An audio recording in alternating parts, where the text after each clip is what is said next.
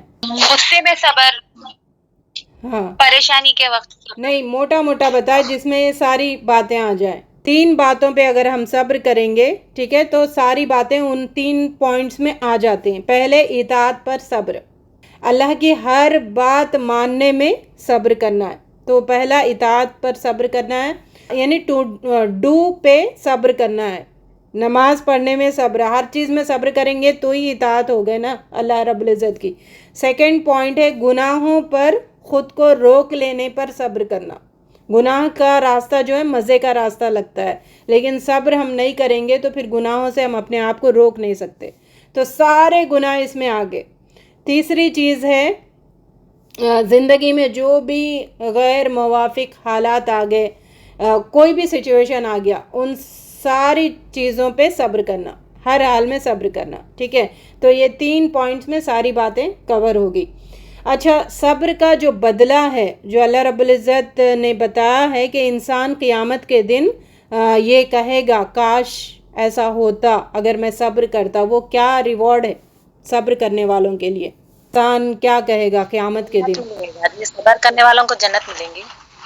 جنت تو ملے گی، لیکن جو صبر دنیا میں کرتا ہے نا، تو انسان کہتا کہ کاش ہماری کھالیں کاٹی جاتی، ہمارا سکن کاٹا جاتا اور ہم صبر کرتے، زیادہ سے زیادہ تکلیف بھی آ جاتی تو کاش ہم صبر کرتے، یعنی ہماری کھالیں کٹتی اور ہم صبر کرتے تو اللہ رب العزت جو اجر ہمیں یہاں پہ دے رہا ہے وہ اجر ہمیں ملتا۔ یعنی جس کو تکلیفیں نہیں آئی وہ خواہش کرتا کہ کاش ہمیں تکلیفیں آتی اور ہم صبر کرتے تو یہ اجر ملتا۔ تو صبر کرنے والوں کا اجر دیکھ کر یہ لوگ خواہش کریں گے، ٹھیک ہے۔ اللہ تعالیٰ قرآن میں فرمانا صبر ان اللہ مع الصابرین، صبر کرنے والوں کے ساتھ ہوں میں۔ تو صبر یہاں پر بھی اللہ تعالیٰ اپنا ساتھ ہی دیتے اور وہاں پر بھی آخرت میں بھی اس کا بہترین اجر دیتے۔ صبر ایک کڑوا پھل ہے جس کے کھانے میں ہمارے لیے شفا ہے، جیسے ٹیبلٹ ایک کڑوی گولی ہوتی ہے لیکن کھانے سے شفا ہوتی ہے، اللہ تعالیٰ اس میں شفا دیتے ہیں۔ تو صبر ایک کڑوا پھل ہے جس کے کھانے سے ہمارے لیے شفا ہے۔ کیا صبر کوئی ایسی صفت ہے جو خود بخود ہمارے اندر ڈیولپ ہوتی ہے یا پھر ہمیں ڈیولپ کرنے کی ضرورت ہے؟ ڈیولپ کرنے کی ضرورت ہے۔ ہاں، صبر ہمارے ارادے اور ہماری کوشش سے ہی ممکن ہے۔ صبر کوئی ایسی چیز نہیں ہے جیسے بھوک لگ رہی، پیاس ہو رہی، ایسی کوئی چیز نہیں ہے۔ صبر کو ہمیں اپنے ارادے سے، اپنی کوشش سے ہمارے اندر لانا پڑتا ہے، اس لیے پھر یہ ریوارڈ یہاں پہ رکھا گیا۔ مومن کی ایک حالت عجیب ہے، اس کے بارے میں ایک حدیث ہے، دیکھیے وہ کون سی حدیث ہے؟ مومن کی حالت عجیب ہے کہ جب اس کو کوئی تکلیف پہنچی تو صبر کرتا ہے، اور اگر کبھی اچھی چیز ہوتی ہے تو شکر ادا کرتا ہے۔ اگر ہاں، مشکلات پہ صبر کرتا ہے اور خوشی پر شکر ادا کرتا ہے، تو مومن کی حالت عجیب ہے۔ تو ہمیں صبر کرنا بہت ضروری ہے۔ اگلا ٹاپک ہے شکر کے بارے میں۔ تو شکر ہمیں کہاں کہاں پر کرنا چاہیے اور کس کس کا شکر ادا کرنا چاہیے؟ ہمیں ہر حال میں شکر ادا کرنا ہے، انسانوں کے لیے اور اللہ کا بھی، اللہ کا بھی شکر گزار بننا ہے اور ہمیں انسانوں کا بھی شکر گزار بننا ہے، ٹھیک ہے۔ جس سے ہمیں کوئی بھی خیر ملی ہے، جس کو اللہ تعالیٰ نے ذریعہ بنایا ہے، اس کا ہم شکر گزار بن کے رہنا، لیکن کوئی شکر کا توقع نہیں رکھنا، جو ذریعہ بنا میرے شکر گزار بنو، یہ نہیں رکھنا، ٹھیک ہے۔ لیکن جس کو کوئی فائدہ ہوا وہ شکر گزار بن کے رہنا۔ شکر گزار بن کے رہنا مطلب فلیٹرنگ کرنا نہیں ہے، اوبقت کرنا نہیں ہے، جذبہ ہوتا ہے اس کا، کبھی کبھی آپ اظہار بھی کر سکتے ہیں۔ اللہ تعالیٰ یہ بھی کہتے ہیں شکر کے بارے میں کہ جو بھی میں نے نعمتیں دیا ہے اس کا تم اظہار کرو، اس کا شکر ادا کرو، اور شکر کرنے سے نعمتوں میں کیا ہوتا ہے؟ اضافہ ہوتا ہے۔ ہاں، ٹھیک ہے۔ تو یہ ایک حدیث میں آتا ہے جو بندوں کا شکر گزار نہیں ہوتا وہ اللہ تعالیٰ کا بھی شکر گزار نہیں ہوتا۔ تو ہمیں اپنے آپ کو جج کرنے کے لیے کہ ہم شکر گزار ہے نہیں ہے، یہ فارمولا ہے۔ آپ بندوں کے شکر گزار ہے تو پھر آپ اللہ کے بھی شکر گزار بنیں گے. اگر بندوں کے شکر گزار نہیں ہیں تو پھر اللہ تعالیٰ کے شکر گزار نہیں بن سکتے. شکر کی کتنے طریقوں سے ہم ظاہر کر سکتے ہیں؟ شکر کا اظہار کے کون سے طریقے ہیں؟ جزاک اللہ خیرن کثیرا بول سکتے ہیں. کن کن طریقوں سے ہم شکر گزاری کر سکتے ہیں یہ بتا سکتے ہیں؟ زبان اور عمل سے، زبان سے اور دل سے. یس ماشاء اللہ. دل میں احساس کر کے شکر گزار کر سکتے ہیں، شکر گزار بن سکتے ہیں، زبان سے شکر ادا کر سکتے ہیں اور عمل سے بھی. رمضان شکر گزاری کا کیا تعلق ہے؟ رمضان سے، روزے سے اور شکر گزاری کا کیا تعلق ہے؟ نوازتا ہے نا رمضان میں ہر طرح کا فروٹ ملتا ہے، یہ سب چیزیں اللہ ہی کا شکر ادا کرنے کے لیے ہے. جی، رمضان میں جو بھی نعمتیں، افطاری کے وقت نعمتیں دیکھ کے وہ آتا ہے نا جذبہ انسان کے اندر، تو اللہ کے شکر گزاری کا جذبہ پیدا ہوتا ہے. سحری کھا کر انسان شکر ادا کرتا ہے، افطاری کھا کر شکر ادا کرتا ہے. جی، رمضان شکر گزاری کے جذبے کو بڑھاوا دیتا ہے اور اس پہ قائم رکھتا ہے، ہمیں شکر گزار بناتا ہے. جی جی. چلے اگلا ٹاپک ہے سحری اور افطاری کے بارے میں. سحری کی کیا فضیلت حدیث میں آئی ہے؟ سحری کو برکت کا وہ سحری برکت ہے نازی. جی، سحری برکت ہے. اور کیا فضیلت ہے؟ دو باتیں آتی ہے. اللہ تعالیٰ اس کھانے میں برکت رکھتے ہیں، ٹھیک ہے، یہ فضیلت ہے، برکت والا کھانا ہے، برکت والا ناشتہ ہے. اور دوسرا، فرشتے ان کے لیے دعا کرتے ہیں جو سحری کھاتے ہیں، ٹھیک ہے، فرشتوں کی دعا ان کے لیے ہوتی ہے. اوکے. اب اگلا سوال ہے، سحری کھانا کیوں ہمارے لیے مطلب لازم قرار دیا ہے؟ کیوں کھانا ہے؟ یہ اہل کتاب اور ہمارے بیچ میں فرق کرنے والی چیز سحری ہے. فرق کرنے والی، اہل کتاب کے روزوں میں اور ہمارے روزوں میں فرق کرنے والی چیز سحری ہے، ٹھیک ہے. تو اس لیے نبی صلی اللہ علیہ وسلم نے ان کے طریقوں کو فالو نہیں کرنے کے واسطے یہ سحری کا حکم دیا ہے اور اس کی فضیلتیں بتائی ہے. تو مومن کے لیے ایک بہترین ناشتہ ہے یہ. اور کیا سحری کا وقت بھی دعا کی قبولیت کا وقت ہے؟ جی. اچھا، سحری میں کیا کھائیں؟ کیا چیز کھانے سے سحری آپ کی ہو جاتی ہے؟ کیا کیا چیزیں ہیں؟ کھجور اور پانی. ہاں، دیکھیں، منیمم آپ پانی بھی پیو نا تو وہ سحری ہو گئی. ہمارے انڈیا پاکستان میں کیا ہوتا، ہم ڈیفرنٹ کھانے ہیں نا، پیٹ بھر کے چاول ٹھوسو، روٹی ٹھوسو تو ہی ہم سحری سمجھتے. سحری میں آپ پانی کا ایک گلاس بھی پیے، ایک کھجور بھی کھائے تو آپ کی سحری ہو گئی، ٹھیک ہے، یہ سحری ہے. تو اگر کوئی پانی پیتا ہے، کھجور کھاتا ہے تو ہم کیا کہتے ہیں، یہ کیا سحری کرو، مطلب چاول ٹوسو، گوشت کھاؤ، یہ سحری سمجھ رہے. سحری یہ نہیں ہے. نبی صلی اللہ، یعنی یہ بھی کھا سکتے آپ، لیکن منیمم پانی، کھجور، دودھ، اور نبی صلی اللہ علیہ وسلم ان چیزوں سے سحری کرتے تھے. بہرحال عرب میں یہ تھا تو آپ نے اپنے کلچر کے حساب سے کرو، لیکن منیمم پانی تو پیو. یہ نبی صلی اللہ علیہ وسلم کے اخلاق میں سے بعض باتیں آتی ہیں رمضان کے ریلیٹڈ. وہ کون سی باتیں ہیں؟ نبی صلی اللہ علیہ وسلم کے اخلاق میں سے 3 باتیں آتی ہیں. وہ اس میں 2 باتیں رمضان سے تعلق ہے. نبی صلی اللہ علیہ وسلم افطاری میں جلدی کرتے تھے اور سحری میں دیر کرتے تھے. اتنا دیر نہیں کہ پھر وقت آپ کا شروع ہو جائے روزے کا، نہیں، سحری میں دیر تک اور افطاری جلدی کرنا. کیونکہ لوگ یہ ہوتا ہے نا، افطاری میں اور تھوڑا ٹائم آگے کریں گے ثواب ملتا ہے. ایسا نہیں ہے. افطاری کا ٹائم ہو گیا تو افطاری کر لو. سحری کا جب تک ٹائم ہے جب تک آپ کھا سکتے. اس کے ریلیٹڈ ایک حدیث آتی ہے، جو افطاری میں جلدی کرتا ہے اور سحری میں دیر کرتا ہے، وہ کون سی حدیث ہے؟ کیا بتایا گیا اس ریلیٹڈ؟ کوئی فضیلت ہے؟ پتہ ہے؟ ہاں ناظمہ جی، آپ صلی اللہ علیہ وسلم فرمائے کہ جب تک لوگ افطاری میں جلدی کریں گے اس وقت خیر اور بھلائی پر رہیں گے. ہاں، سحری اور فجر کی نماز کے درمیان کتنا وقفہ آپ کر سکتے ہیں؟ ایک حدیث میں بتایا گیا کتنا وقفہ آپ کر سکتے ہیں، کتنا وقفہ ہوتا ہے؟ 50 آیتیں پڑھنے تک. ویری گڈ، ماشاء اللہ. ٹھیک، فجر کی اذان اور سحری کے درمیان 50 آیتیں جتنا پڑھنے کا ٹائم ہوتا ہے نا، اتنا ٹائم بیچ میں ہونا ہے. اتنے ٹائم سے یہاں پہ اذانیں ہوتی ہے یا پھر بعض ملکوں میں سائرن وغیرہ ہوتی ہے، تو 50 آیتوں کا وہ ٹائم ہوتا ہے. جو سحری اور افطاری کرواتا ہے اس کے لیے کیا ریوارڈ ہے. اس کو بھی روزہ جو روزے دار جس کے کو تو کروا اجر اتنا ہی اجر ملتا ہے روزے دار جتنا ثواب ہے. ہاں روزے دار جو روزہ جس نے افطاری کی اتنا ہی برابر اس کو ملے گا. دوسرا ہے کہ اس کی سحری افطاری کروانے سے مغفرت ہوگی اور اس کو دوزخ سے رہائی ملے گی. سحری افطاری آپ کچھ بھی کھلاؤ, پانی بھی پلا دو, کھجور بھی کھلا دو کسی کو, تو آپ وہ کھلانے کے اس میں آ گئے. یہی نہیں کہ 10 آئٹم بنا کے ہی کھلاؤ تو ہی, ایسا نہیں ہے. اوکے, اگلا ٹاپک ہے روزے کی کیا کیا فضیلتیں ہیں احادیث میں, قرآن میں. افطار کے وقت جو بھی دعا کرتے ہیں روزے دار وہ قبول ہوتی ہے. حدیث ہے نا نبی صلی اللہ علیہ وسلم کی کہ اللہ تعالیٰ فرماتے ہیں روزہ میرے لیے اور میں خود اس کی جزا دوں گا. حدیث میں ہے ناظمہ جی کی روزے دار کے لیے 2 فرحتیں ہیں, ایک افطار کے وقت اور ایک آخرت میں جو اس کو ملے گی. یہ 2 فرحتیں, 2 خوشیاں ہیں جی. اور روزہ ڈھال ہے جہنم سے. روزہ ڈھال ہے, روزدار کے لیے جنت کا ایک دروازہ کھول دیں گا. دروازے کا کیا نام ہے؟ باب ریان. باب الریان. ترمذی کی روایت ہے روزہ اور قرآن قیامت کے دن سفارش کرے گا. وسلم نے فرمایا سیام والقرآن یشفعان لعبد یوم القیامہ, دونوں سفارش کریں گے.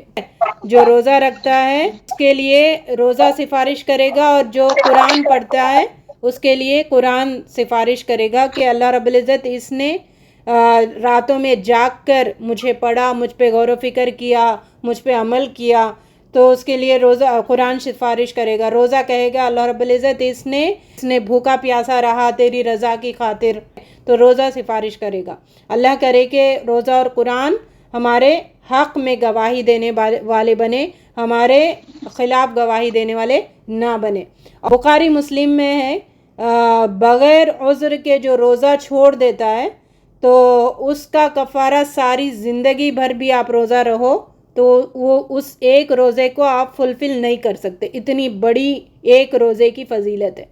ایک روزہ کسی نے بغیر عذر کے چھوڑ دیا اور اس کے بعد اس کی جتنی بھی زندگی ملی اور ہر دن وہ روزہ رہا تو بھی وہ ایک چھوٹا ہوا روزے کی بھرپائی نہیں ہو سکتی. اتنی بڑی فضیلت ہے اگر ہم سمجھے اس بات کو. روزہ ڈھال ہے گناہوں سے بچنے کے لیے, اور باب الریان ہے ایک دروازہ جنت کا جس میں روزے داروں کو ویلکم کیا جائے گا. اس میں سے روزے دار انٹری ملے گی, روزے داروں کو مغفرت ہوگی ان کے گناہوں کی, اور دوزخ کی آگ سے ان کو رہائی ملے گی جو روزہ رکھتا ہے. اور اللہ تعالیٰ کہتا ہے عرش کو اٹھانے والے فرشتے ہیں نا جو عرش کو اٹھاتے ہیں, تو ان فرشتوں کو کہتے ہیں کہ تم اپنی عبادت چھوڑ کر میرے روزے دار بندوں کے لیے دعائیں کرو. تو فرشتے اپنا کام کرتے ہوئے بھی عبادت میں مشغول ہیں نا فرشتے, تو اللہ تعالیٰ کہتا ہے کہ ان فرشتوں کو تم تھوڑی دیر اپنی عبادت روک دو اور روزے دار کے لیے دعائیں کرو. اچھا پنشمنٹ بتائیے, بغیر عذر کے جو روزہ چھوڑ دیتا ہے اس کو جہنم میں کیا پنشمنٹ دیا جائے گا؟ آپ صلی اللہ علیہ وسلم ایک مرتبہ خواب میں دیکھا کہ 2 فرشتے آپ کے پاس آئے اور کہا کہ آپ یہ پہاڑ پہ چڑھو, تو آپ صلی اللہ علیہ وسلم بولے کہ میں نہیں چڑھ سکتا, تو انہوں نے کہا کہ ہم آپ کی مدد کریں گے. اور جب آپ صلی اللہ علیہ وسلم پہاڑ پر چڑھے تو آپ چیخ و پکار سن رہے تھے لوگوں کی, اور وہ الٹا لٹکے ہوئے تھے اور کچھ لوگوں کے جبڑے کھینچ رہے تھے فرشتے جی, اور ان سے خون بہ رہا تھا. تو آپ صلی اللہ علیہ وسلم نے پوچھا کہ یہ کون لوگ ہیں, تو بتایا کہ یہ وہ لوگ ہیں جو جان بوجھ کر روزہ چھوڑتے تھے. بلا عذر روزہ چھوڑنے کا پنشمنٹ ہے جہنم میں الٹا لٹکا دیا جائے گا اور ان کے جبڑوں کو چیر دیا جائے گا اور ان سے خون نکلے گا. یہ روزہ خوروں کا انجام ہے. تو جبڑا چیرنا مطلب آپ دیکھیں اپنے ہونٹوں کو ذرا ایسے 2 انگلیوں سے پکڑ کے کھینچے, کتنا کھینچ سکتے آپ؟ ابھی ایکسپیریمنٹ کریں نا تھوڑا, 2 جبڑوں کو اپنی 2 انگلیوں سے ایسے کھینچ کے دیکھیں کتنا پین ہوتا ہے. اور وہ اتنا کھینچیں گے کہ کان تک لے جائیں گے اس کو چیرتے ہوئے. سمجھ آ رہی؟ تو روزہ خوروں کا اتنا دردناک پنشمنٹ ہونے والا ہے. اللہ کرے کہ ہم سب کو روزہ رکھنے کی ہدایت عطا فرمائے, سمجھ عطا فرمائے. ایک اور سوال ہے, روزے میں جو ہماری فزیکل نیڈس ہے تو 2 فزیکل نیڈس پہ یا پھر کتنی فزیکل نیڈس پہ